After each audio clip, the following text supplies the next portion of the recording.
Welcome to Conversations. I'm Muqtedar, your host. It appears that every road is leading to Beijing these days.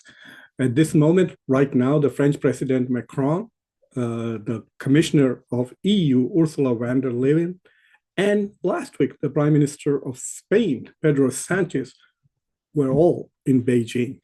Not only that, as we speak, the Foreign Minister of Saudi Arabia and the Foreign Minister of Iran are also in Beijing, taking their Iran and Saudi Arabia talks further under the supervision of China. Just a couple of months ago, Olaf Scholz, the German chancellor, also was in Beijing. It appears that every road leads to Beijing these days. So what's happening?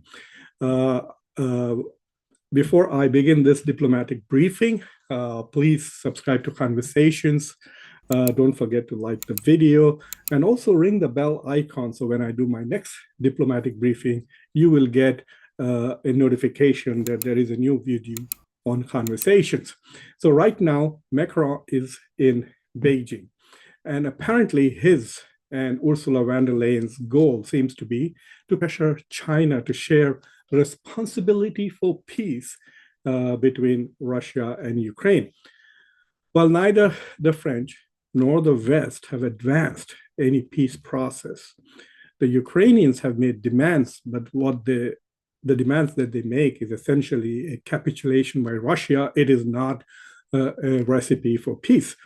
So I think it's the French and the Europeans who need to share responsibility for peace. But right now, all they seem to be doing is prolonging the war, arming just one side, and definitely they are not neutral players in the game. And their criticism of the peace plan that China advanced was that China did not condemn Russia and Russia's aggression and Russia's invasion. If China wishes to play the honest broker, it will have to be neutral in the process rather than taking a rhetorical side. So, as expected, while Macron made noises about Russia and Ukraine, not much was accomplished. I don't think that the European Union Commissioner and Macron together were able to convince Xi Jinping not to be as supportive of Russia as he is. For China, the weakening of Russia and the tremendous economic and other assault that the West is making to isolate and in many ways crumble Russian economy is forcing Russia increasingly into a dependency with China. And for China, this is a bonus. If it can get one of the world's major military powers as a client state, as a vassal state, why not? I mean, this would be like a bonus. If the West thinks that it can rope in India as an ally, China will be happy to take Russia. So this is the scenario that is building in Beijing. But what is also interesting is that when Macron went there, his plane was loaded with CEOs. According to some reports, there were 53 French CEOs who were there. So it was not just about Ukraine, it was about doing business with China. In 2022, the French and the Chinese had a tremendous trading year, about $85 billion of trade between France and China. And the European Union, which is China's second biggest partner, trading partner after ASEAN countries, did business of $950 billion with China. So both China and Europe are dependent on each other. So the presence of all these French CEOs clearly indicates that the French are also interested in deepening their economic ties with China rather than isolating China or following Biden's rhetoric, decoupling from China. When Olaf Scholz went to Germany, German Chancellor Olaf Scholz went to Beijing, it was very clear that it was all about business. Germany is heavily dependent on China. It trades about more than $200+ billion of trade between China and Germany. What is also interesting is that all these European nations, with their state visits to China, and especially Macron's visit to Beijing, where he's being treated like a superstar, and Xi is actually traveling with him to another city kind of reminds me about Narendra Modi's 2015 visit to China, where Xi Jinping traveled with Modi to another city.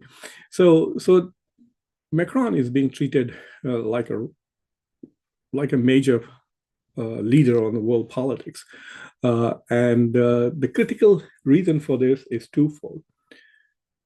The Europeans are not following Washington's lead on this rhetoric coming from mostly Biden, that the world is divided into two groups, democracies and autocracies. The West, especially led by the US, is in the democratic camp, and China is the leader of the autocratic camp. And so countries that care about human rights and care about democracy should be with the West. Every European leader is signaling to China that they do not subscribe to this bloc politics. While they are hopeful that China will be more supportive of Ukraine in its war with Russia, but on the economic issue, the Europeans are not with the US. While the US is talking about decoupling from China, which is also kind of rhetorical, really, because in 2022, the US-China trade was the highest in a long time. I think over $750 billion. I think China had one of its best years of exports to the US, and the US had one of its best years of exports to China, over $150 billion in 2022. So even though the US is talking a lot about decoupling from the Chinese economy, maybe at least in the high-tech sector with chips, and maybe in communication technology, but otherwise, the US is also trading heavily with China. But the Europeans are not even talking about decoupling. They're talking about de-risking. It's a new idea. What basically they are trying to say is that, well, we will continue to engage with China economically, but we will try to assess what the risks are. And Europeans feel that they have learned a lesson from their dependency on Russia for energy. And so they do not want to rush from a dependency on Russia to a dependency on China. So this de-risking policy is an effort to essentially diversify their supply chain so they don't become too dependent on China. And I don't know how that is really going to happen. And so it is an important event. This Macron visit to China is very important.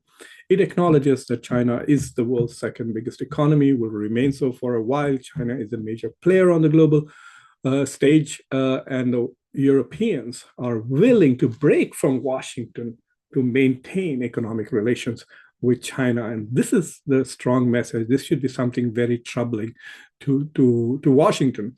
Meanwhile, on this side of the Atlantic, our congressmen are meeting with the leader from Taiwan. He's an unofficial leader, and basically they're trying to thumb their noses at China. I don't know what it really accomplishes, and I'm not very sure why the United States would like to be in another major war-like situation with China and Taiwan. The more the US signals its support to Taiwan, the more it emboldens those who want independence from the mainland, and the greater the chances of a military encounter with China. It seems that at least the US Congress and the Republicans want a war with China. That is very troubling because most of the businesses in the US, at least traditionally supported GOP politics, and the business sector does not want a war with China. They want to continue to trade and continue to make money. So it's an interesting development. And one more interesting thing that happened is that on this very day, the foreign ministers of China, of Iran, and Saudi Arabia were also in Beijing. It appears that a kind of an alliance of non-Western middle-range powers is emerging, which is going to push back against US hegemony. And those powers are Russia, China, Iran, Saudi Arabia. And also there is news that Japan also now is buying Russian oil. So Japan, an integral part of the West, part of the Quad, is also kind of breaking away from Quad's policies, at least the rhetorical policies of the Quad. So for the United States, it really needs to rethink its grand strategy and moving from one endless war in Afghanistan to another endless war in Ukraine. I think the United States is not serving its long-term interest by allowing this war to progress. It is strengthening China, and it is essentially handing Russia to China. So I hope you found this briefing useful, interesting, thought-provoking. Please, whether you agree or disagree with me, please post your comments in the comment section. I often respond to people and we can continue this dialogue. So please, if you have not already done so, subscribe to Khanversations, like the video, ring the bell icon, and don't forget to share this video with your social network. This is Muqtedar Khan. Until next time, take care.